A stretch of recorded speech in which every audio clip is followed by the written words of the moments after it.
Hello and welcome back to the Armchair QBs. I'm your host Calum Buchan. Alongside me as always is Dan Cameron.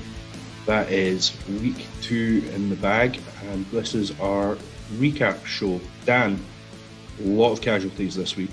Is there anybody left to talk about? Well, I think for people that are playing fantasy this year, the majority of your squads are going to be decimated. I mean, Saquon's out. You've got Christian McCaffrey's going to be out for a number of weeks. Michael Thomas has missed some weeks. McCaffrey. I don't know why I decided to call him McCaffrey. Yeah, just absolutely. You mean watching Cats? I think that's what it is. I just absolutely destroyed this week. It is something that I kind of feared would happen, with no preseason and limited contact in camps. Was this just going to be a situation where people would pick up a lot of soft tissue injuries and we would maybe see that early in the season? And it does seem to fit that narrative as much as I hope that wouldn't be the case. I don't know if... It wasn't just offensive players. I mean, both sides of the ball were affected, Basically, Yeah. no ACL was safe on any play. And as the early games are getting through, even by the end of halftime, it was, there were about kind of 5 ACLs already gone. And it's now the diagnosis of it, they're so good at it on the field, is that they get that information out there very, very quick. And then it's confirmed by an MRI later. And, I think only one in the end wasn't an actual torn ACL. So it's very, very difficult for players having such a disjointed off season, getting back, thinking football's back to normality, and they then completely lose their season. And I think it's hit Saquon Barkley particularly hard, given at the point that he is in his career. But you kind of say that the preparation for the season was going to be an issue, and if this happened last week, do you think that there is more emphasis from the players on the fact that they should either have had a pre-season when they were very, very against it, or do you think that the fact that there's limited contact in practices means that when we actually get up to full speed, these types of injuries are going to become more and more common every season, the more that they limit the amount of contact in the off season? What do you think? I think it will become more common the more that they limit contact during the off-season. The players got what they wanted for this. The NFL bent to their will. They were like, we won't do any preseason games. You can ease in as gently as possible. I think also because of the restrictions, maybe people weren't able to train as much or as efficiently as they would have when they would during a normal off-season. I think that's a fair point to make as well, which you could do a correlation between that and the number of injuries. But I just think if you give players the choice to limit contact, as 9 out of 10 will take that route, because it's all about the NFL. It's a war of attrition. They want to preserve their bodies as much as possible. I just think that this is an inevitability if they go down this route. I think you need at least 2 pre-season games. Yeah, and the people that are most affected by this are the coaches, the coaching staffs who have to kind of practice around these limited contact hours that they're allowed. And of course, whenever the collective bargaining agreement in relation to how the league and the players interact with each other are being discussed, the coaches are essentially left out of it. It's the teams or owners negotiating with the players to come to an agreement as to how they fit within the infrastructure of the league. And so it's really a kind of an empty bargaining chip for the owners. If the players press for kind of less contact time in relation to how all the money is going to be divvied up and equal sharing rights and then the rookie wage scale and vested veterans, how much they get, or is it on a minimum salary and such like, the amount of practice contact time for the owners is probably down on the list of their priorities. So as long as that is a main issue in relation to player negotiations with the league, I think we're going to have this difficulty. But I think the fact that this has happened between week 1 to week 2 is telling, because it is the first time where they have had full speed pads in a game, and then they've had what they would consider to be the regular practice recovery regime in that week where they're not training like they were in training camp. And well, it's not two. It's not 2 days in the old sense. Okay, it's a lot of stress on the Sunday, and even less so for the Bengals and Browns who are on the Sunday to Thursday schedule. But there's a lot of stress in the games on the Sunday, and then they're resting for the majority of the week, and then coming back to contact straight away. So I think that it probably makes sense that this was the week when some bodies may have been more susceptible to injury than others. But you also had, some players going down in week 1 as well. I think maybe not as many high-profile names went down, which is probably why it didn't get as much attention. But there was still this issue week 1, and I think it's because now you know what coaches are like. They're going to be cautious as soon as this injury bug is going about. So chances that teams train on Monday, guys will be off. Tuesday, Wednesday, Thursday prep. And then how many of those days will actually be contact? I don't think they're even allowed to do contact in the season because of the CBA. So I think this is just going to continue. That preseason you need to get your body used to contact, as Jim Harbaugh famously said, the human body craves contact. And I think he's kind of been proven right, although it sounded like a bit of a meathead statement at the time. Maybe he was onto something. Maybe in relation to kind of, mental conditioning and being able to prepare yourself for, what you need to do in relation to protecting yourself. And it is one of these things where we just, we'll never have a susceptible answer, but it just seems as though ACLs and Achilles are the main ones that are causing people to be out for the season. And they're the two main injuries that we see people getting ruled out and put in injured reserve for. So sports science is in every department, maybe not the Bengals, but it's in every department and every team in the NFL. And so it'll be strange to see how they've got all these, trackers of how they're doing and the stresses that they're on and how it's adapted into other sports, of how sports science now informs when they tell managers and football clubs to rest players during a week or to give them a rest of games and such the like. So the NFL is normally at the forefront of that. So we'll see if there's any kind of information that comes out over the next week or so about how teams are trying to protect players against injury going forward. It'll be interesting to see how it goes on coming into week 3. But enough about the downside of week 2. Let's dive into our review of the games and penny in the diving jar. Yes. I was about to say it. I know, so I cut you off straight there. Let's look back at what went on this week. Let's start with the Thursday night game. Bengals at Browns finished 35-30. I thought this was a much more competent game plan from the Browns, and going back to what we had talked about, last week with Baker and what we wanted to see with that offense. I thought this was more of what we were discussing, leaning more on the run game and then using those boots and play action to set up the pass game. Absolutely, but first couple of things about the Browns before we get onto the Bengals is that for all the kind of play action that we were expecting from the Browns in week 1, they only really used the play action twice.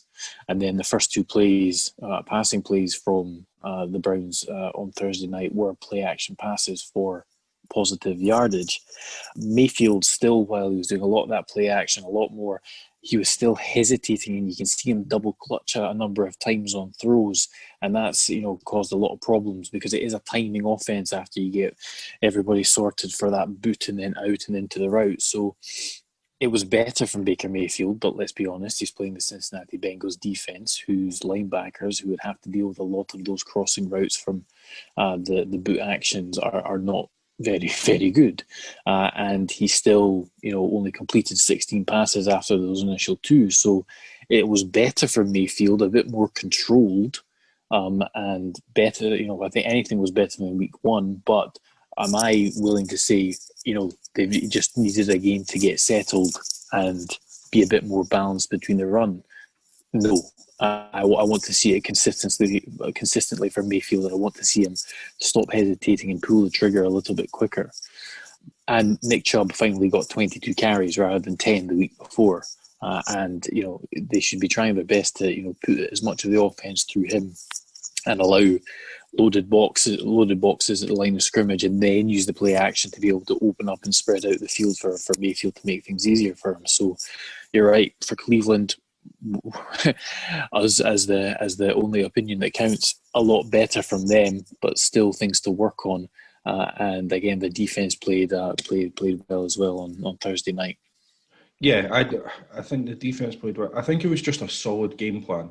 So I kind of have to give credit there to Stefanski for what he installed. It was nothing overly complicated, I wouldn't say, but he just leaned on his backs, and they have a great 1-2 combo there in Chubb and Hunt. So I think I've got Chubb in fantasy, so obviously I want to see him get the ball like 25 times a game. But I think it's a San Francisco situation where you just ride the hot hand between either of those two backs, because they are both exceptional players, and they were fortunate to get Hunt. But fair play to them, they picked him up. They took the risk on him, and I think it can work.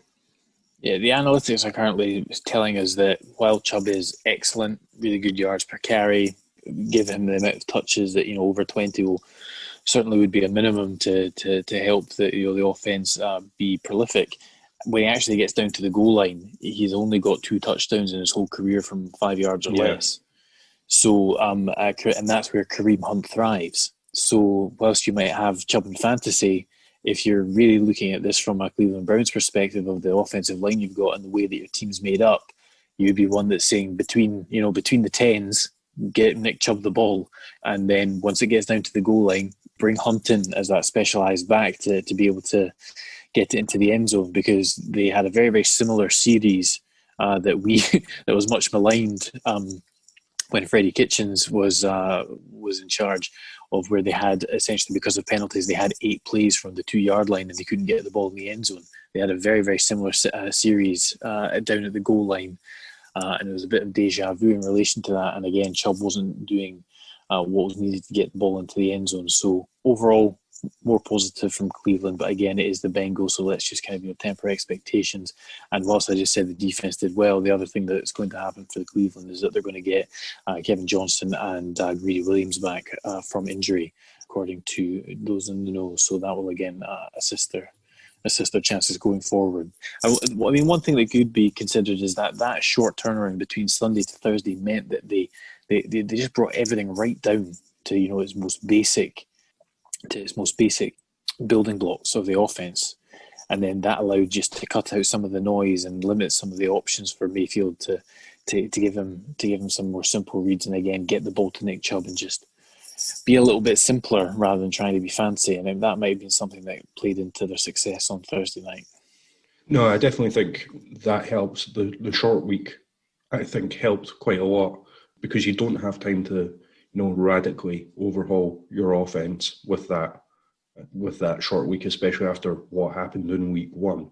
You just have to go back to the basics and the key principles of your offense. And I think the key principles of the Stefanski offense are sound. Do I think Baker's the correct person to operate them? No, but that's just my opinion. I could be proven quite wrong on that.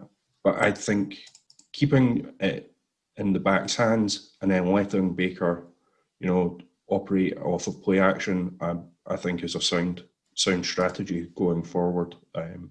And again, they were playing the Bengals, so we'll see how they do in week 3. But I think it was promising. I think it's promising that Stefanski recognised possibly where he went wrong on the offense, and he took action to correct it for week 2. Yeah, I think that's something I'm going to look for maybe after kind of week 3, week 4, and see what the data is saying, as you analytics guys say, is that, is where is he having the best success, under centre or from the gun, regardless of whether it's play action or not, and see the differentiation between that. Because, again, I'm not a fan of Baker Mayfield under centre, but I want to see whether or not the analytics bears that out over the next couple of weeks. There was some breakdowns from last year where he fared better in 11 personnel, and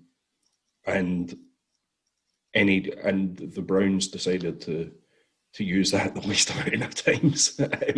So he did prefer to have 11 with a tight end in to block, as part of the line. But as soon as he went to empty, he kind of struggled, which is surprising. But we can discuss that after. We can have a breakdown of it. I'd say probably week 4 to give it time to really settle and give Stefanski time to bed this offense in and give as many looks as he can. Let's flip over to the other side. Bengals. What did you think of them?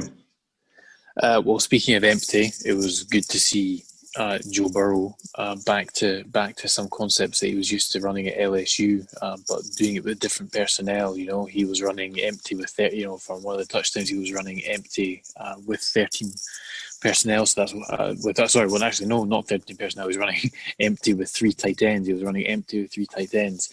And essentially vertical concepts and one dragger across the middle, which is exactly what he was doing at LSU. 5 men into the route, make a quick decision and get the ball out.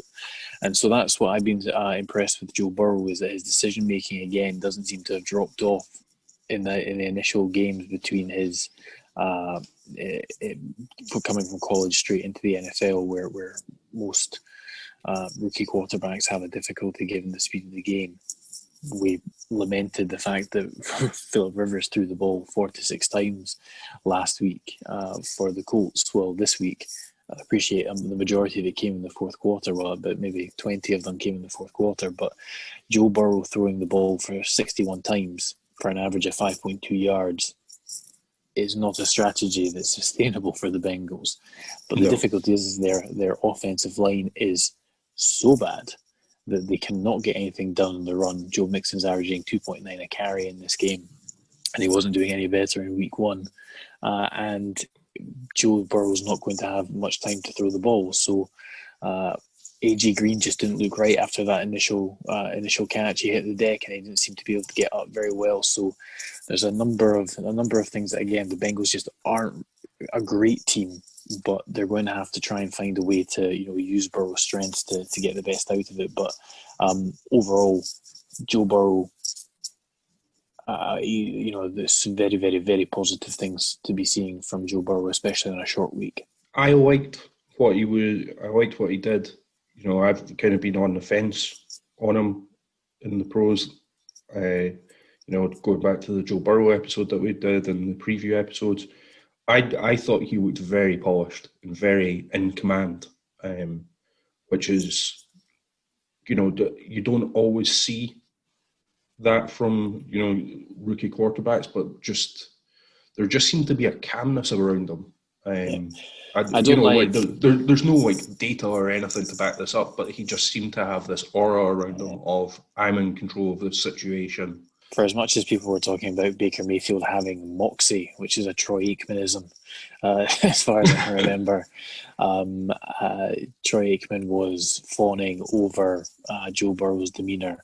But I think we'll just kind of take it back, and what we'll say is that on the field, the guy's poised.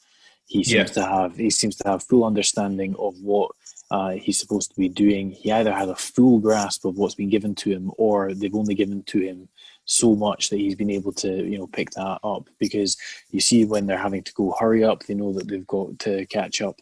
They're trying to play catch up. He's out there. He's giving the signals to the sidelines and understanding, and then executing the play thereafter. But there's been a few times where there were just some free rushers coming after him, and I think Jonah Williams was able to save Joe from getting getting absolutely deflated by Myles Garrett at one point. But they have to fix the run game somehow. They have to get yards other than through Joe Burrow's arm, and then take that pressure off him, and then allow him to have his natural game. Because as long as they're playing from behind, as long as they're trying to come back into the game, they're going to have to throw the ball, and they don't seem to have the ability to kind of throw the ball down past 15 yards too much just now, and that's why you're getting him completing 37 passes for only 316 yards. So at that point, you're creeping closer to the fact that you'd be better running the ball for if you were any other team than making those amounts of pass attempts. So the defense is just so porous and not physical I mean, they just don't want any part of any team that's going to try and set up and run the ball down your throat between the tackles. The linebackers embarrass themselves, as far as I'm concerned, on tape. I mean, 0-2, I don't think we really expected them to come flying out the gate 2-0, but losing is a good way to learn. But the one thing that we're learning about the Bengals is that they seem to have the building blocks to go forward. I think Zach Taylor seems to be doing an okay job in relation to scheming things up that Joe Burrow can do. But in the end, you're going to want to see some wins come from that. And it's going to be difficult for them if the defense plays the way that they are just now. That O-line needs fixed, because the one concern I have about that O-line is if you continue to have an O-line that bad, and the one thing that's really good about Joe Burrow is his pocket awareness and his internal clock. If he starts getting destroyed because of this offensive line, you see what it does to quarterbacks. If you want to see what happens to a quarterback when he gets sacked over and over and over again and his internal clock just gets ruined, look at Derek Carr. Well, and that's why you can.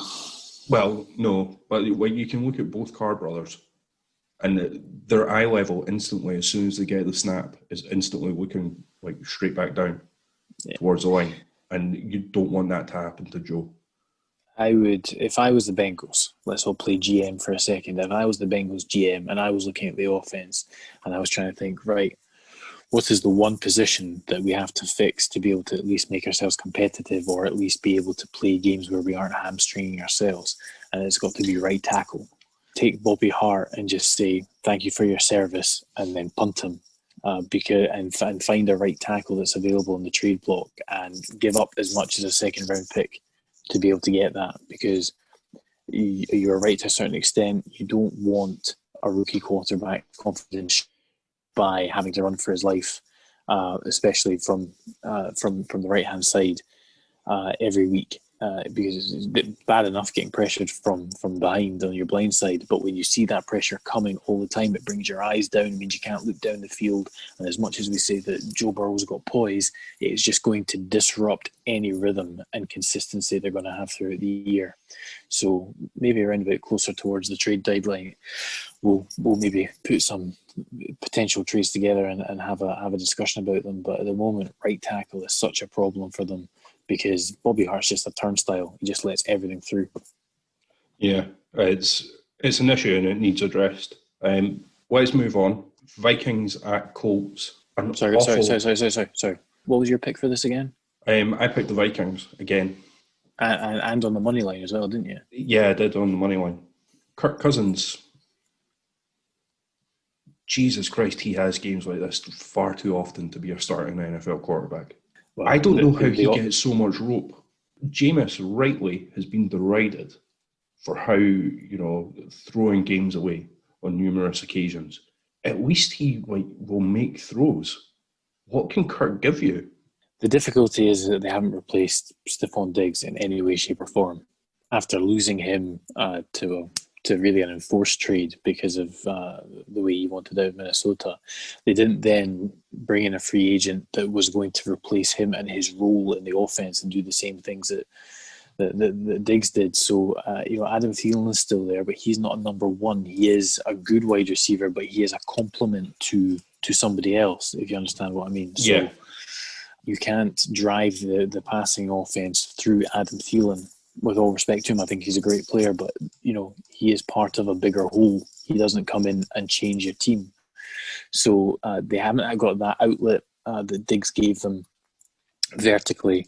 And again, part of this kind of Kubiak, Shanahan boot game is that you need to have that vertical stretch to open up the underneath routes, and they're just not getting that. And if anything, Cousins is he's playing as though every game's a primetime game, which he doesn't do well in. So 2 weeks through, the offense, the Vikings are certainly not the team that everyone expected them to be in preseason.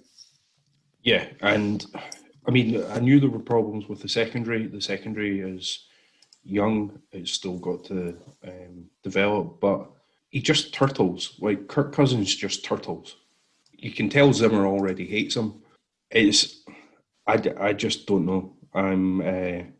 Just remind me never to pick the Vikings. Like just remind me about the Vikings every week. Indianapolis on this one. I'm still a bit worried about Philip Rivers. I didn't think he had good stats again, but I don't think he played particularly well. 214 yards, but Taylor came in with 101 yards rushing. And I think that's how they want to build it. Again, we're not saying it's a formula, but that's exactly what we said last week. We said you cannot win a game with Philip Rivers throwing the ball 46 times. You need Jonathan Taylor to get the ball more, establish the run, and allow Philip Rivers then to play his natural game off that. And he did, still through a very bad interception. Can't take that away, but you're probably going to have that every game with Philip Rivers. That the threat of that one bad interception to put his team in a worse position is going to be there. But at the same time, Kirk Cousins threw 3 interceptions, and again, you can't really recover from that when you keep giving the ball over to another team. Yeah, it's very, very difficult. There are only 3 teams with the worst yards allowed on defense in the NFL right now. And if you had said that a Mike Zimmer defense would be in the bottom 5 of yards allowed through 2 weeks, most people would say, no thanks. Looking at things on paper, there's no chance that's happening. And this is why we play the games. The Vikings have to be worried because different from the Cleveland Browns, there wasn't that, okay, we were just getting the rust off, now we're back to our regular game. This looked just as bad as their opening 3 quarters against Green Bay. And so it could be something that's really season-long and systemic for them. Colts, though, I was the only one that picked them out of me and you, and I picked them both on the money line and the spread. So that's them coming back to repay some faith, and I feel a lot better having seen them play that way and managed to get a win. That my pick for the division is a little bit safer. But again, given that the Vikings haven't exactly been the team who we thought they were, I'm still tempering my expectations, and we'll see how it is week to week. Colts lost Paris Campbell, it seems, as well to injury, so that's going to reduce their options in the receiving core. But no, Indianapolis a lot better, and hopefully moving forward we'll see that kind of balance on the offense between the run and pass game be maintained. Atlanta at Dallas. This was a crazy game. Weird to think that Atlanta blew a 20-point lead. Didn't think they had it. Well, I'm not gonna trope that out. I think everyone in their granny is going to be talking about it. To be fair, there was one guy who during the game said if they could lose a 28-3 lead, they can definitely lose a 29-17 lead. So, that was fine. I mean, this game, I've kind of stopped tweeting a little bit recently since I kind of came back to work and such like. But the only tweet I popped out on Sunday was the honeymoon in Dallas lasted 5 quarters. And then promptly the Cowboys come back and win in amazing fashion. And so I think I managed to save myself by saying that then the second honeymoon started after 8. But that was about it. What I would say is that the first quarter here might be skewing our view on the teams as a whole, because Dallas puts the ball on the ground more than any other team I think has in the whole season yet in one quarter. And to be fair, Atlanta come back and on offense, the issues are not in Atlanta. The issues are not on offense. They are able to be efficient to get the ball. They've got good playmakers, and they scored 20 points in the first quarter because Dallas gave them that opportunity. The main issue that we were always talking about is what the Atlanta defense was like, and now they've been turned over by the Seahawks, and then they've been turned over in 3 quarters by the Cowboys, and they currently are second in yards allowed on defense. And for a number of coaches that we've been talking about who are on the hot seat, the main problem I have with this is that it doesn't show any progression from not only before but from last year.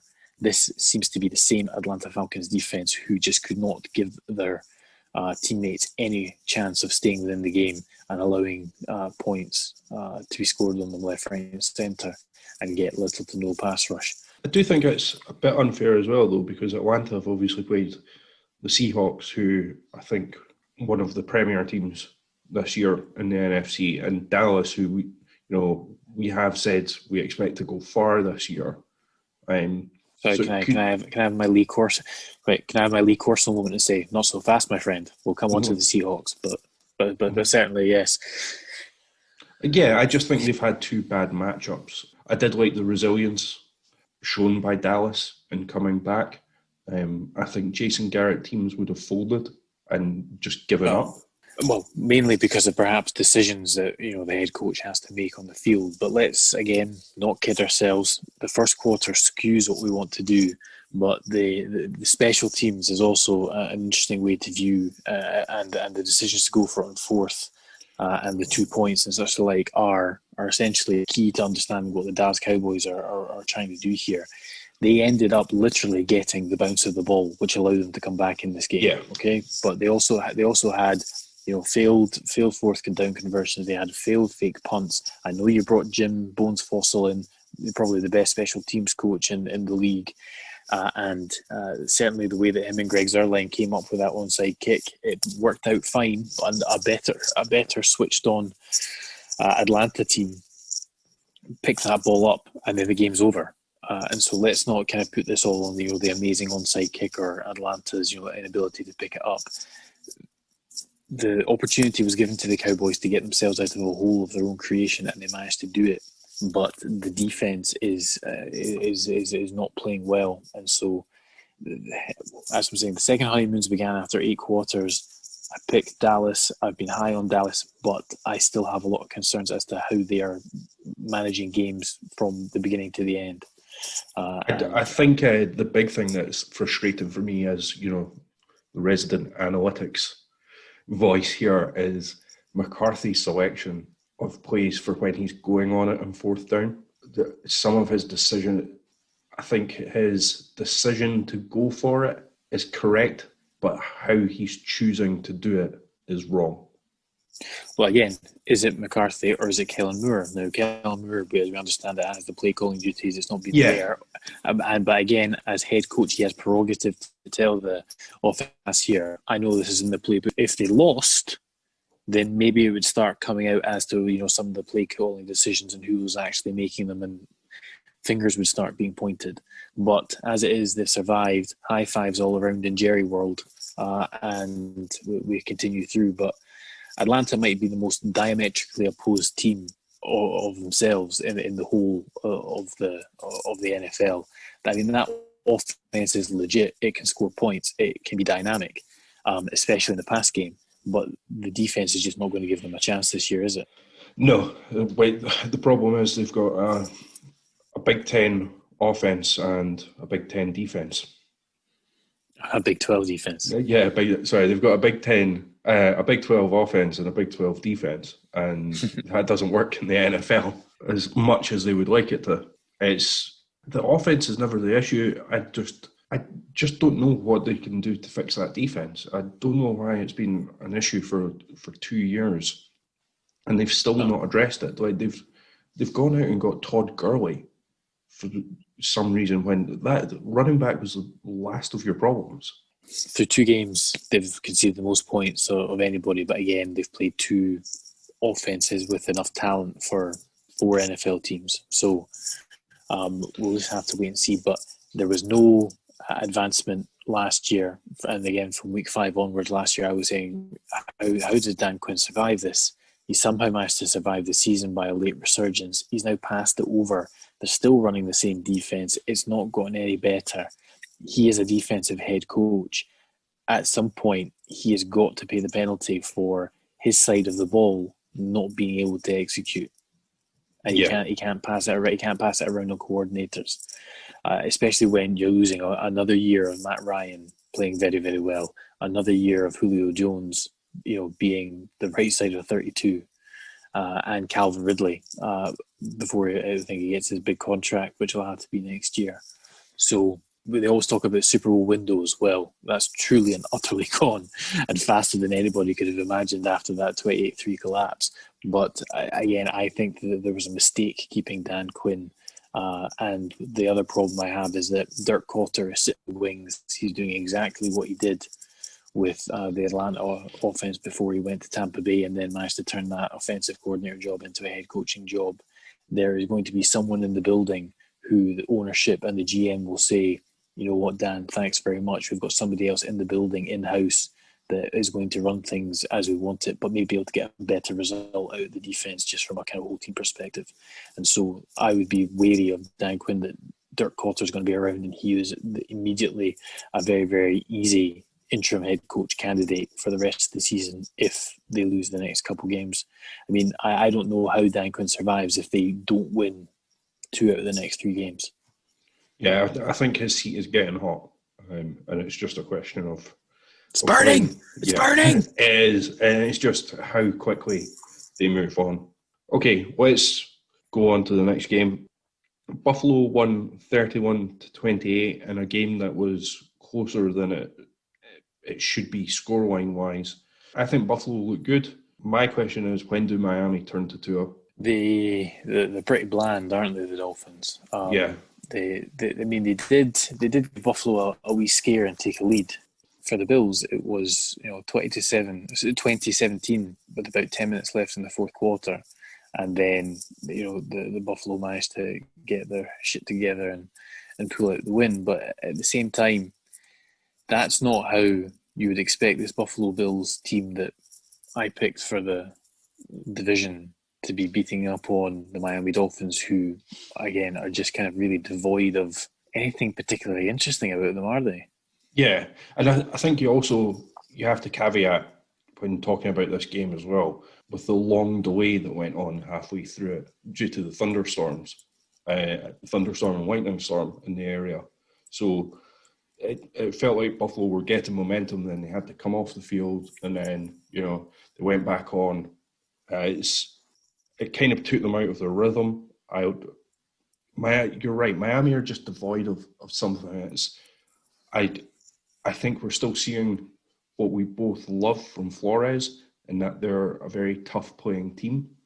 But it's just with little impact. They just need something. They need a spark somewhere, and they're not going to get it from Fitzpatrick. And to me, they're not going to get it from Tua, because they're making chicken salad out of chicken shit. But again, I don't think Tua could really do much better right now. And we just talked about rookie quarterbacks having terrible rookie years and it affecting them throughout their career. We just sit Tua for the rest of the year. I mean, I appreciate that you're wanting to have something a bit more positive, but I mean, it's a part of a full rebuild. You've got your quarterback. Why ruin his confidence or open him up to getting injured against in a pretty poor offensive line? That's just my opinion. On the flip side, Josh Allen, very, very good game. Yeah, and he played well. He still turns the ball over a bit too much. He takes chances in the run game that he shouldn't. He needs to do a better job, like Kyler and Lamar, of just don't worry about the extra yard, just get to the sideline and protect yourself in the football. But I thought he's come on. I think having Diggs has really helped him. I think that's been a great addition to the Buffalo offense, and I think it's paying dividends. I would like to see them going a little bit more consistently past 20 yards, as we said in our kind of preseason show covering Josh Allen. Preseason, when we actually looked at Allen Mayfield and compared them and talked about the kind of prospects going forward. I mean, this is the type of game that's going to solidify what we said about him. Being the first to get the not only get the pick. Sorry, not only him getting his 5th year picked up, but they're after getting extended. 400 yards, 4 TDs, good completion percentage. That's not bad. And he seems to be getting a bit better at pushing down the ball down the field with 153 yards to Diggs in itself. So that's a good chunk of his yards to one receiver, and it seems as though there's maybe a bit of chemistry now, kind of picking up between them two. So we'll watch the Bills, as we always do with teams that we say is going to win the division. Or did you pick the Patriots, didn't you? I didn't want to pick against the Patriots. I do have an interest in the Bills somewhere. But I would say games like this make me worried though for their chances against the Patriots, given the way the Patriots have played.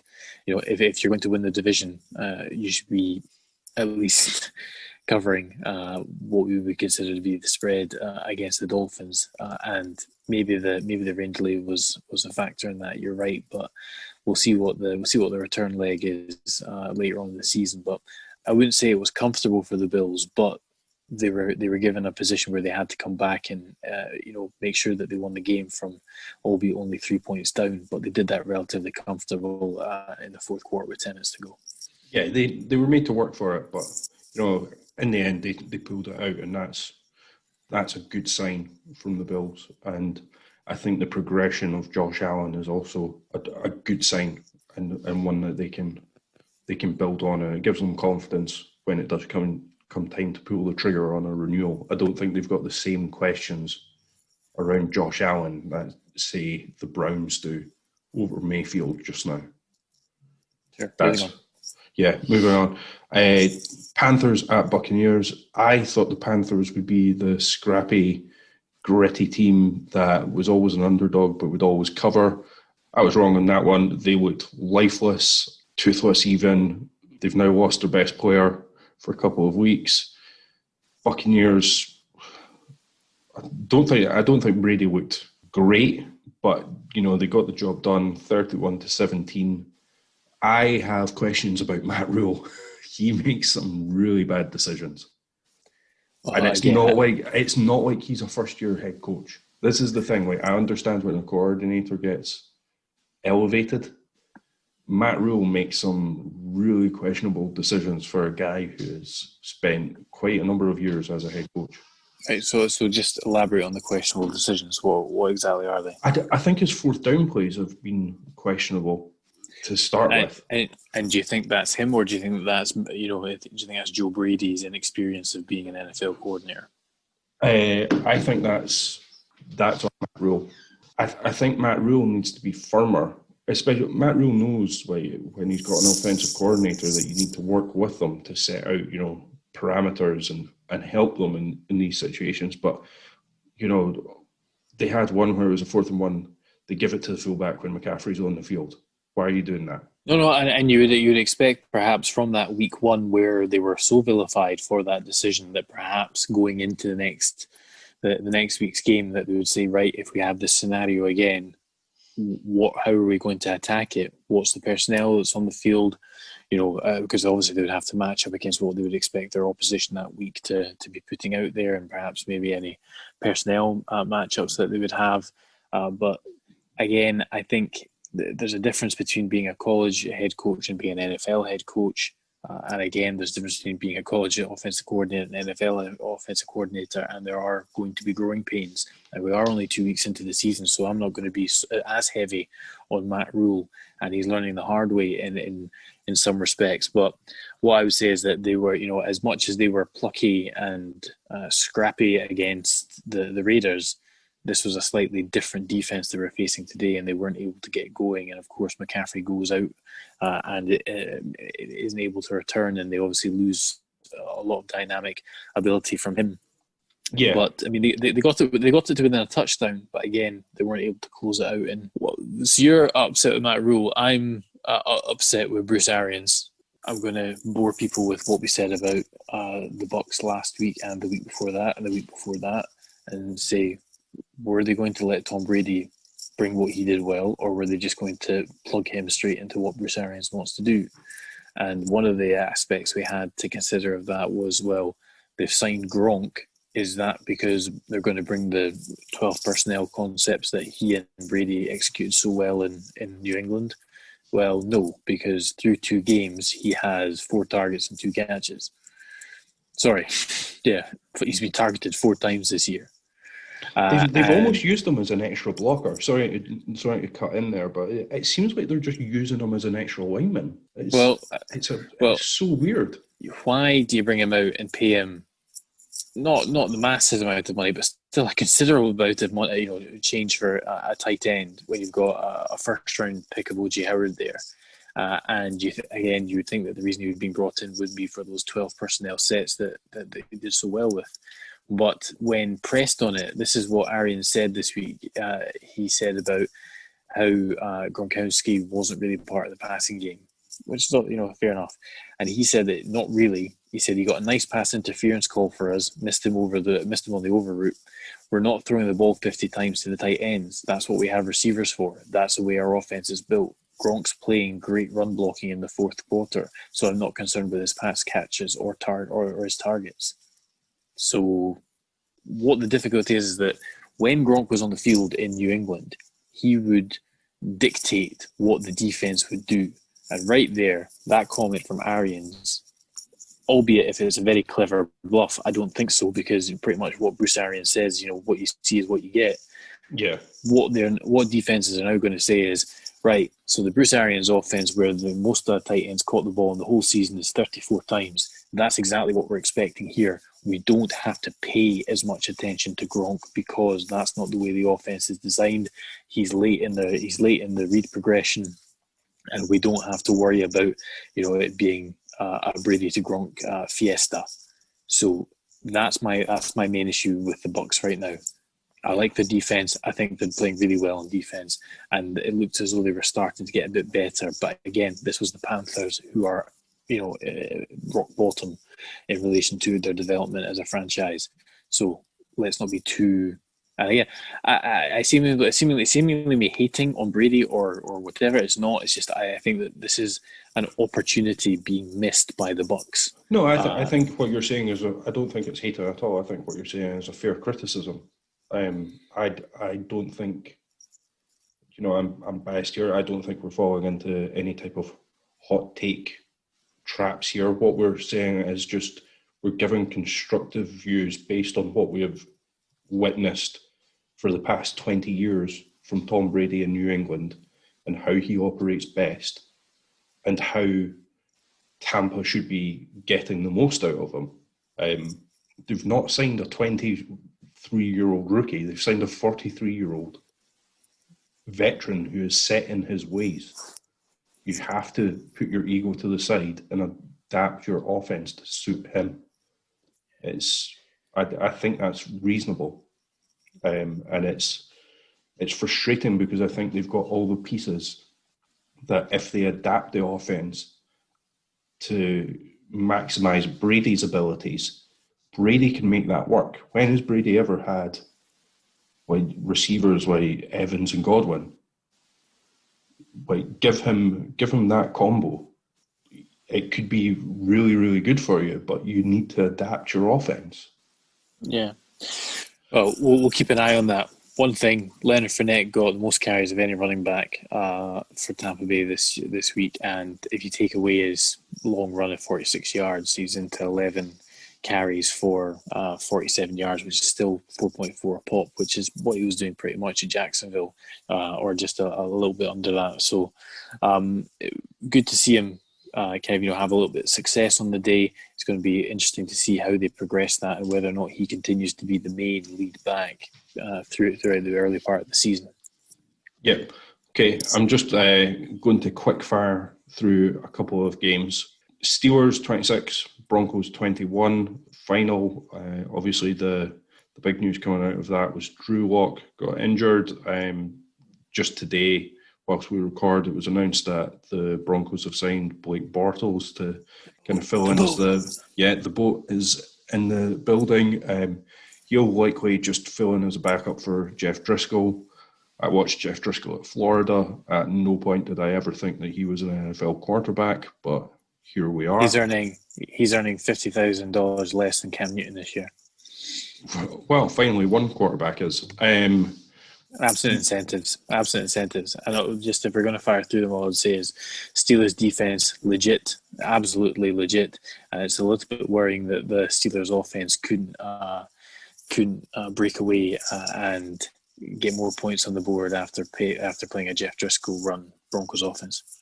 Detroit at Green Bay. Quick fire on this one again. Green Bay looking legit, 42-21 winners. Detroit look pretty awful. I think what Aaron Rodgers did to Okudah was bullying in the highest form. Yeah. Welcome to the NFL. Yeah, welcome to the NFL, rookie. Sorry for Detroit and Matt Patricia. That hot seat is possibly hotter than Dan Quinn's. Well, yeah, I mean, this is the first time in 4 back-to-back games a team in the NFL has lost a double-digit lead and lost the game. And again, this isn't just a problem for Matt Patricia from week 1 to week 2. This is a carryover from last year. They are last in rush yards allowed in the whole league. He is a defensive coach. Again, when they won the Super Bowl for the year that he takes credit for them winning the Super Bowl, and that they were 31st in the league in yards allowed. So again, what does Matt Patricia bring to the Detroit Lions organization right now? Is he holding them back from being able to win games because their offense is getting them out and getting a lead, and then as time marches on, they are just unable to hold that, and the only way that happens is if your defense can't stop teams. And he's supposed to be the master of the wizard, the MIT grad. Let's just kind of call a spade a spade. He needs to get out of Detroit, and they need to find somebody that can take them through the rest of the season and give them an opportunity to win some games. Moving on, Chicago Bears 17, New York Giants 13. Big news out of this, obviously, Barkley's done for the season. I think the Giants are in free fall now. It's just, what do you do if you're the Giants? Do you just look to next year already? I mean, they're going to have to sign a running back to come in. I mean, they had Wayne Goldman on as a healthy scratch had a healthy scratch this week, and they couldn't get anything going in the run game anyway. So a limited offensive coordinator, things going from bad to worse. The defense is a little better than I thought, actually, to be fair. But again, playing Emperor's new clothes in the Chicago Bears, I'm still not fully convinced of them. And so who knows what New York are, but I think the likelihood of them kind of going 3-13 is a lot more now than with Barkley being out. Let's go to the other New York team, 49ers at Jets. No. No? We don't talk about that. Yeah, okay, sorry. So let's go to the 49ers, who won 31-13 against their unnamed opponents. I think the only thing that's come out of this game is just the injuries that have befallen the 49ers. Bosa looks to be out for the year. I think Thomas is possibly done. Mosterit's just got a sprained MCL. Garoppolo's got a high ankle sprain. I thought the 49ers would regress this year just naturally as a come down from the Super Bowl. I think with these injuries in that tough division, this has really fucked their season.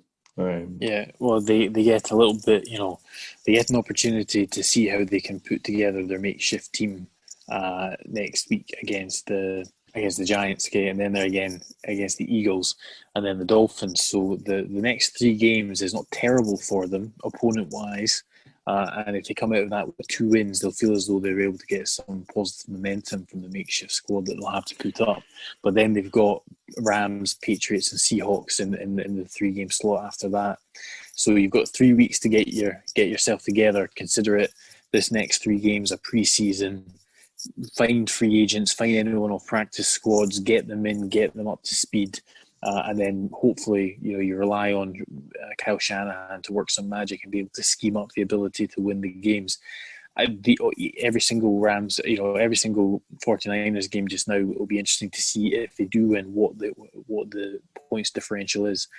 Because on any view, if they had everybody back and healthy, you would easily expect them to be touchdown favourites in all of these games.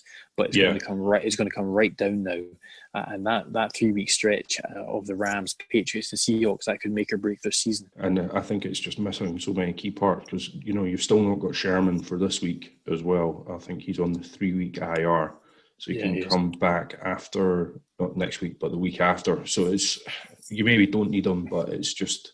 Right. Okay. Actually, I mean, I said the 3-game slate after that.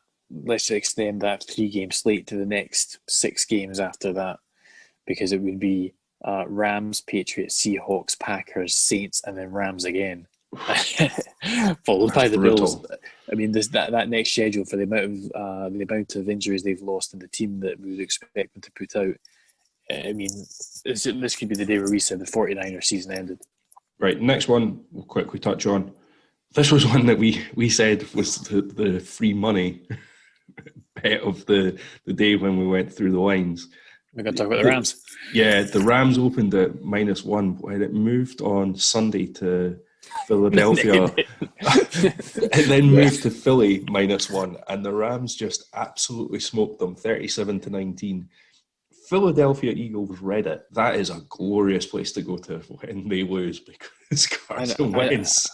I don't want to know what you do with your morning routine on a Monday with Reddit and whatever, but I can't be dealing with that. But our difficulty, well, not our difficulty. We always said that the problem with Carson Wentz isn't necessarily his ability to play, but perhaps his personality and how it fits into that culture. And I think that's going to face a real test over the next couple of weeks.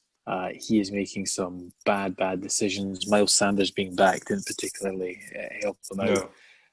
No. And the Rams are looking pretty crisp, as we said. Crisp seems to be the way. Well, in fact, we'll call them the crisp Rams until we see something otherwise, because Sean McVay's got that 11 personnel back up and running. He's got Tyler Higbee now being an actual real threat, albeit against the questionable linebacking core of the Eagles. They just couldn't pick him up, but that was a matchup that they managed to get a number of times on Sunday. And you know what, we might lament Jared Goff as not being the best quarterback, but I tell you what, when you limit his options and he just does what you tell him to do, it can be very, very pretty, can't it? Yeah, you know what, I think he's actually been helped by Kupp being back. I think surprise. No, wait. I know it's a cliche for me, but I do think that Kupp's really helped him here in this game. I think it helps the entire offense. I think I think not relying on Todd Gurley. They did last year, and that run game really suffered. But also, I think just having a competent slot wide receiver really helps your offense. So I think somebody like Kupp has tremendous value. That's why they gave him the massive extension, and they also gave it to Woods as well. Did you see what the Rams Twitter account said? No. They put a tweet out after Robert Woods' extension was announced, and they said, "Look, we don't understand the salary cap. We just run the social media here," because they had been slammed with millions of bats about how on earth the Los Angeles Rams are going to manage all these contracts under the cap going forward. So yeah. Jacksonville at Tennessee. This was a fantastic game. I kind of missed this a little bit, but you were giving me updates saying that you couldn't believe that Jacksonville were still in the game. Yeah, because it seemed like they were dead and buried, and it was just Tennessee got off to an early 14-point lead, and I was like, right, this could be, because I said that Jacksonville won't get blown out. Like, Tennessee aren't a type of team to score like a load of points and blow you out. This was such a fun game. Like, Jacksonville came back, and God damn it, I love Minshew. There's just something about him. He's so much fun to watch. The passing offense it's got some similarities with the air raid. Obviously, Gruden's still very tied to the West Coast, but Minshew seems to be picking it up. Okay, we're only we're 2 games in, and then you've also got what he did last year. I'm wondering, do you move on if you're Jacksonville? The question really is that are they going to be in a position to move on? Okay, so they're 1-1. You're saying to have to be in the sweepstakes for Fields or Lawrence, you're going to have to be in the top 5 at a minimum. I mean, if the offense continues to play the way that it is, then you'd have to expect Jacksonville not to be in that top 5 conversation. Yeah, I think that's the thing. Minshew did make some mistakes with his pick at the end of the game that set Tennessee up in field goal territory. It was a bit of a dumb decision. Well, I think I've got a good word for that. It was louche. Yeah. It wasn't just loose, it was louche. I mean, there's all being kind of relaxed and, knowing and having touch. but just his little kind of, he was just a little bit too lax, a little bit too relaxed, and maybe that was the mustache throwing it rather than Minshew. I mean, we don't know, but louche is how I would describe it. No, it was a fantastic game. I thought Minshew played really well. 339 yards, which is what I like to see. Hopefully, he can have another couple of 300-yard games and get right up on that passing leaderboard. No, just a fun game that you do sometimes get in the AFC South, where like form does tend to go out the window when AFC South teams play each other. They can all just beat each other, and especially when they don't play each other on a Thursday night.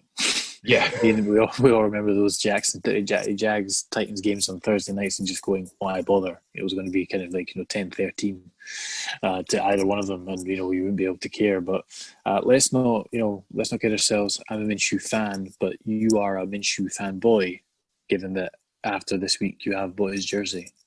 Yes, so Minshew played a large part in winning me a good sum of money this week. After they covered that 9, they were 9-point underdogs. So to repay the gambling gods, I did purchase a Minshew jersey.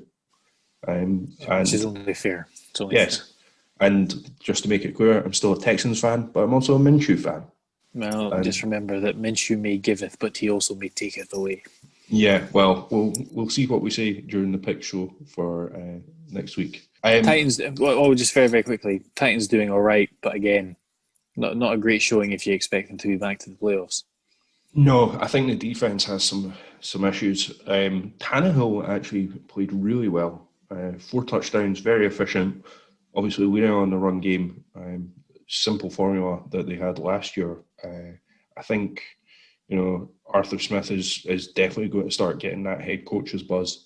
Don't Kellen Moore him, all right? Just don't Kellen Moore him. We'll talk I think about that. He's had last year, and we'll talk about that at the end of the season. Let's not talk about coordinators getting head coaching jobs in week 2, all right? Yeah, but what I would say is that fair play to Tannehill, okay, is that he's making John Robinson look very, very clever right now for giving him that $100 million contract. So as much as we criticise for paying both of them and questioning whether or not Ryan Tannehill was worth $100 million, the first 2 weeks, he certainly, if he maintains that level of play, then he's worth every penny. Yeah. The Washington football team, your pick for the scrappy underdogs, lost 15-30 to the Cardinals. Cardinals are looking good. Kingsbury's doing a lot of funky stuff with that offense, which I like. I still want to give them another couple of weeks. See how they're going, but I really like what Arizona are doing. Absolutely, I'm really enjoying what they're doing as well. And much as you maligned maybe a kind of rookie head coach in Matt Rule's decision as to how to play things on 4th down and play selection, Cliff Kingsbury runs a wee cheeky end around on 4th and 1. Just completely not what you would expect in the NFL on a 4th and 1 with that sort of significance. But look, that NFC West is really, really looking forward to an Arizona-Seattle game, an Arizona-Rams game, a Seattle Rams and Seattle just that little combination now to really see how that division plays out, because you're right, the Rams have started they've traded for that key integral piece of Hopkins. It looks as though it's opening up the whole offense for Cliff to be able to kind of be as creative as he wants and get that going. The run game's still a little bit stagnant as far as I'm concerned, but we'll be interested to see how that moves forward. But look, Washington tried their best, but again, I just think away from home, different set of circumstances, and the Arizona offensive line dealt well with that Washington defensive front, which is the main reason why I'm a fan of them. Yeah, I think it was what I actually loved going back to that 4th down play was the fact that he had Kyler Murray running the orbit motion as well, which was just like an extra dose of creativity in there. But I think it was a good game plan. They were getting rid of the ball quick. And to be fair, Calum, that's exactly what you said on the pick show. You said that you didn't think the front would be that much of an issue, given as to how it was likely that Arizona would get the ball out on these quick screens and quick stick plays, and Murray's release was going to be a factor. But he's doing very, very well. Is Aaron Murray and Cliff Kingsbury? Sorry, Kyler Murray and Cliff Kingsbury. Let's move on. Baltimore at Houston. Houston were never in this game. I watched this angrily. The defense is just not good against the run, and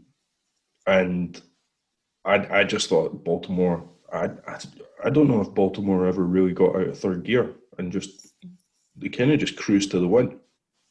I don't know about that. I mean, certainly Houston gave them problems last year, and for maybe the first kind of quarter and a half, it was something similar. There was a little bit disjointed from the Ravens, but then they found the groove and managed to pull out the win pretty comfortably.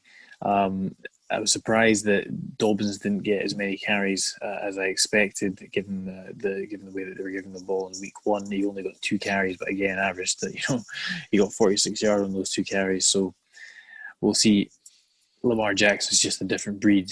If we lost him, I think there would be questions as to how that offense would still execute certain things, because he is just such a difference maker. But defense is on point. Only 22 points allowed over 2 games. They've got the formula already for what we would say would allow a team to make a deep run into the playoffs. So absent that Tennessee game, to me, the Ravens have been close to the best team in the NFL for just not winning the Super Bowl. Yeah, and big test this weekend, or this week on Monday, when it's Baltimore, Kansas City. But we'll talk about that in our pick show. The only thing I'm wondering now is, you've got Lamar coming to the end of his 3rd year this year. How much do you pay him? All the money. I'm just wondering what you do with him, because he is such a special talent. His passing is so good now. The thing that I would have to say is that, much like Mahomes is, essentially now he is the Chiefs for the next 10, 15 years. That is it. That is what we're looking at with Lamar Jackson. I don't think, I think Lamar, as we'll say, athletic ability will always wane away, and we're talking about well down the line, but you pay him whatever is required right now. And I think you should pay him more than whatever Dak Prescott is going to get on whatever team it is, most probably the Cowboys, given the way that he started the season, if he progresses that way. But just give whatever Lamar Jackson wants, because he's taken that Baltimore team and he says, right, me and you were in this together, and we're going to take it through, and we're going to win Super Bowl. So it's a good time to be a Ravens fan. I get your point about athleticism starts to wane, but with how he's progressed as a passer and how I think this offense will evolve, and I think, like you say, 2 to 3 years, I don't think they'll want him to run as much anyway, because I think they'll know that they can rely on his arm. I think he's another one where you could go, I'll give you a 10-year contract. It's interesting. I'm just so excited about him. I really rate him as a player, and this Monday night game next week is going to be fantastic. I'll just say, I hope, if we are lucky to, in the next during the lifetime of his rookie contract, to win a Super Bowl, I just hope that the lessons of how to structure a contract for a Super Bowl winning quarterback for the Baltimore Ravens, I just hope the lessons have been learned, so that it then doesn't lead to hamstringing team building for the years after that. But anyway, we've dwelled a little bit, and that seems to be an off-season conversation, but we'll get onto that. Kansas City at LA. Kansas City were made to work for this one. I don't know how much of that is because of the sudden QB change pre-game, where Herbert came in, and maybe the defense didn't have enough time to prep on him. I thought Herbert looked good. Mahomes had a real off day. Yeah, considering everybody pre-game was so excited that this was, one of the first times we would see Mahomes in a dome, and he kind of didn't really deliver. Very inefficient day. I think he's just toyed with us. Because he pulled that game out of his arse. Again, Chargers allowed them to maintain in the game. The defense of the Chargers did very well. The main question about this is that, look, the Chiefs are the Chiefs. They're known quantity. They're doing what the Chiefs have done for the last 2 years. We're happy to happy to kind of say that we know what they're doing and they managed to pull out an overtime win, and Mahomes was the reason for that. There's not much value, I think, in talking about that. What there is value in talking about is how can Anthony Lynn, with a straight face, turn around and say that Justin Herbert started his first game as a rookie, and albeit game 2 of his rookie year, because he was forced into action about 5 minutes before the kickoff, because Tyrod Taylor was dressed. I mean, this wasn't as though during warm-ups they had figured out it wasn't going to happen and he got the whole of their preparation in the run-up to kickoff. Tyrod Taylor was dressed and ready to go, and it was a couple of minutes really before they went out onto the field for they decided that he couldn't go because of an existing problem. He had taken an injection and there'd been some complications with that. Yeah, so it's an adverse reaction to the injection that was administered to him, and therein is why they've said that he's not lost a job. Well, there's if conspiracy Calum's coming out to play, that's conspiracy Calum's thinking about why they're not going to lose his job. You say that a starter should never lose their job to injury, right? Okay, fine. But your rookie first-round quarterback comes in and throws for 300 yards, okay, in his first game as an NFL pro.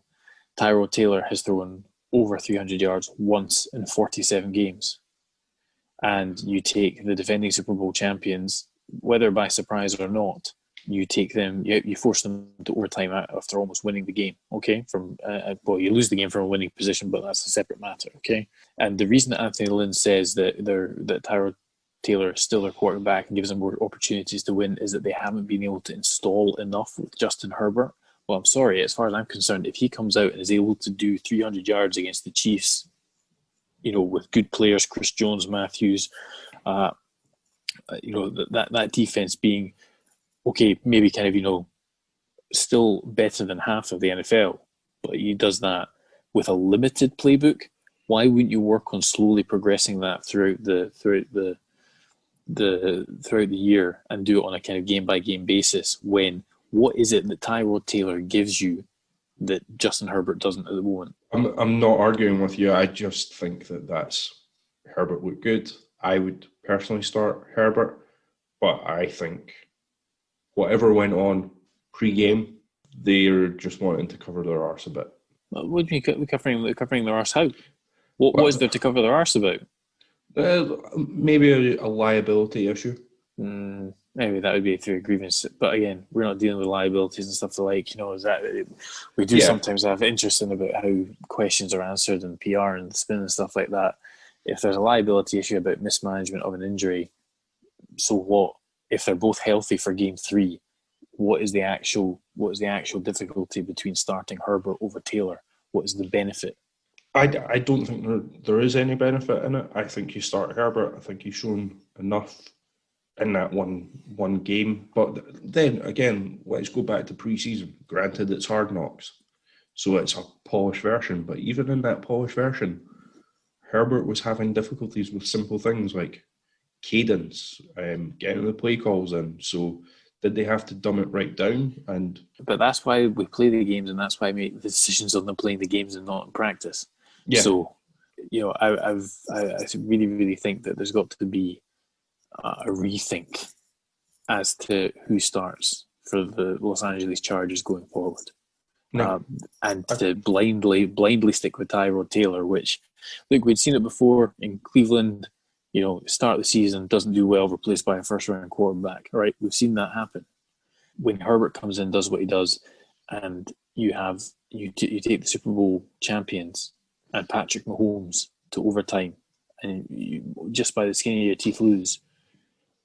That I don't understand why the positive move for your football team is going back to a quarterback that couldn't have done that, in my opinion. Anthony Lynn's also been vilified for not going for on 4th and 1 in overtime and giving the ball back to Patrick Mahomes. So I think there's going to have to be a kind of a around about halfway through the season about how teams are implementing their decisions to go for it and the percentage chances, because there's been some absolute stinkers so far and there's been some very, very good decisions. But I think there's a real difficulty in balance right now, because it is so in vogue, because there's a lot of pressure on teams, because it's so talked about, the percentage chances and the analytics and the fourth down and such like.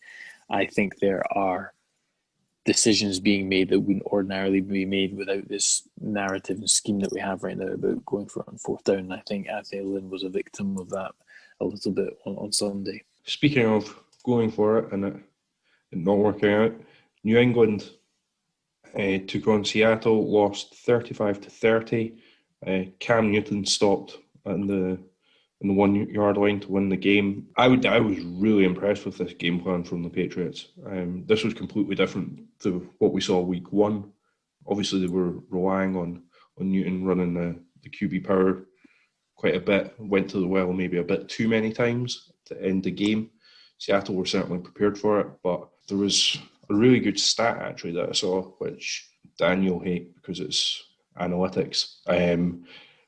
But the one person that it looked like they targeted the Patriots in the passing game, Jamal Adams, when he was the nearest defender to a targeted receiver, the Patriots were 6 for 6 for 157 yards.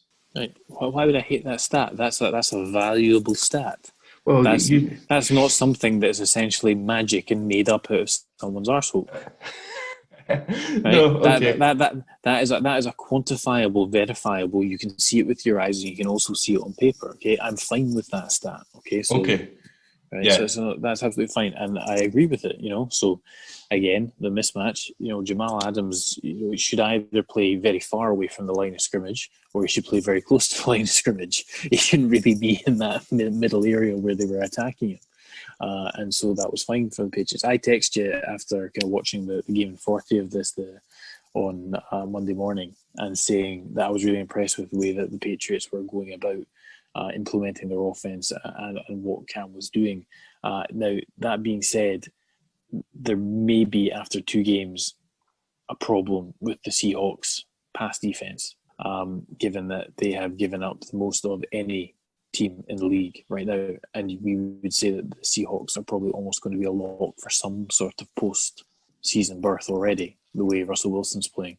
But they've given up 90 yards more than the next team, or the Atlanta Falcons, in pass yards.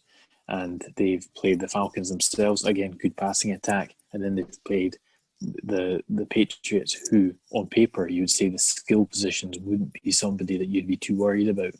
So I think the Seattle Seahawks have got a problem in their pass coverage game, and I don't think you're going to be able to go through a whole season giving up essentially 400 yards a game passing and rely on Russell Wilson to be able to pull you out.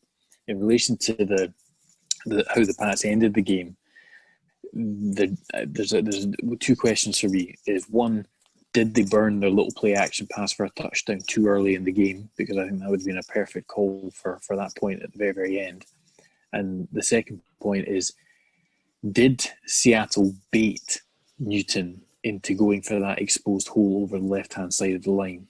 Because, they can run that play all they want and you'd expect Cam Newton to run it. But at that point, why is Cam Newton running straight forward and jumping over and going straight over the centre's arse? You've seen him do it so many times through his career. Why would he try and go off tackle unless he thought, I can see a little gap there, I'm going to try and be clever and get off there? And I think he was maybe baited a little bit into doing that because they stacked the middle so much. But to me, I don't know if that was... I'll go back and have a look at it, but I think, there's a definite gap on that left-hand side of the line where there's more offensive players than there are defensive players. And Cam's not silly, and he probably thought, that's where I'm going to go once I have the ball. But why he didn't just go straight over the top? I mean, you can probably avert standing still into the end zone if there wasn't any players, from his starting spot at the QB to the end zone line. Why he just didn't take 2 steps and jump over the centre's arse? I'm not quite sure, because I think that would be the play rather than trying to go off tackle. I think they did bait him. Irvin obviously made that play. No, it was Wagner. Irvin tore his ACL.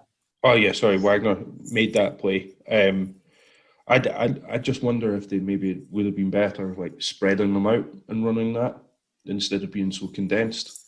It's 50-50 hindsight, and to be honest, We really do murder some yeah, sayings, though. yeah, it's even better hindsight than 2020, 50-50. It's 2020 hindsight on this. I think, look, if we take a step back, going into this weekend, nobody really expected the Patriots to do much against Seattle. And if you look at the reaction to this loss, I think the Patriots are probably happier about this. I heard some good analysis on this from some Patriots writers saying that this reminded them of the loss that they had to the Rams in 2001, the regular season, because they played well, but it exposed the holes that they had and how they could go about remedying them. And if they were to play St. Louis again, and obviously they went on to play St. Louis in the Super Bowl and win. And I think a lot of them, the Patriots beat writers' narrative was the Patriots gained more from this loss than they would have from a win. I just think the Patriots looked impressive. Seahawks, we've got the questions about the pass defense. Russell Wilson looks superb. Maybe potentially an MVP vote for him if he continues to play like this. Eventually, you'll have to see off Kyler, but I just think this is. It was a good performance by the Patriots and one that I did pick them against the spread. Obviously, that didn't come in, but it's they were close to winning this. I think they would take this loss. Not that Bill Belichick would ever really take any losses. Let's move on. Last game, New Orleans at Las Vegas. This was the game that christened the Roomba, and finished up with a little bit of an upset. Well, actually, not a little bit of an upset, a lot of an upset. Raiders 34, Saints 24. I watched this game again today. A really weird game to watch. I didn't think the Raiders' offense, other than the run game, the Raiders' passing game looked terrible. The Raiders' run game looked deadly. And the Saints' defense didn't play bad at all when I was watching this. It was just a really strange game where the Saints on offense couldn't get anything going, and just number of stalled drives, that was what eventually just did them in the end.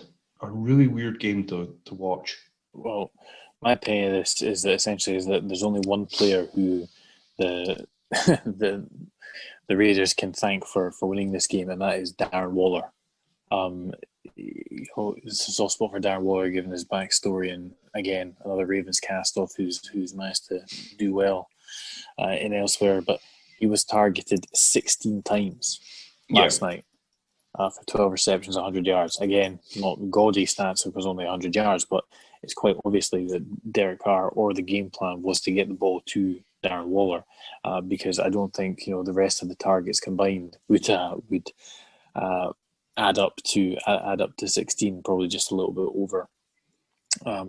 And so he's one person there, because Josh Jacobs, you may be impressed with the run game as it being kind of tough-nosed downhill and what was needed, but the run game was only getting 3.3 a clip. So I mean, how bad do you think Breeze really was?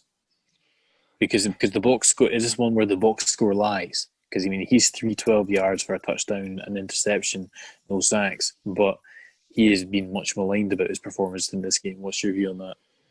I think it's fair, but I also think the biggest takeaway that I had from this was that, right, fair enough, Breeze did not play well. He seemed hesitant to push the ball downfield at any point during this game.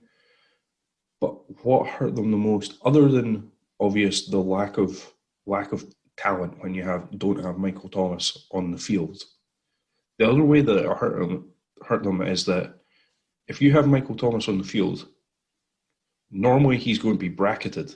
You're going to get some type of double coverage on him because it's always going to be going to him. You'll never be singled up. And because you didn't have that from the Raiders' defense, it made things a lot more difficult for the other wide receivers to get open. And I don't think they have a good enough skill base to generate offense without Michael Thomas. I think they tried to use Kamara as much as possible, but I really think not having that big number one wide receiver to take the attention of the defense really hindered them. Oh, how worried are you about the Saints? Because we both picked them for NFC Championship, and they're 1-1. But the performances over the last two games are, I think they're just on the edge of where you certainly would lose a lot of shine on your confidence on your pick for an NFC Championship game if this is how they're going to be playing for the rest of the season. Yes and no. In a normal season, I would be very worried. In this season, and what we've gone back to with no preseason, I think this is an offense that needs the preseason and the physical practices to get back into that rhythm. I think as the season goes on, they're going to be better. I think if they had, I don't think they're not going to be a number one seed. They're not going to be a number two seed. So I think it's going to be more difficult for them to get to the championship, but I still like them.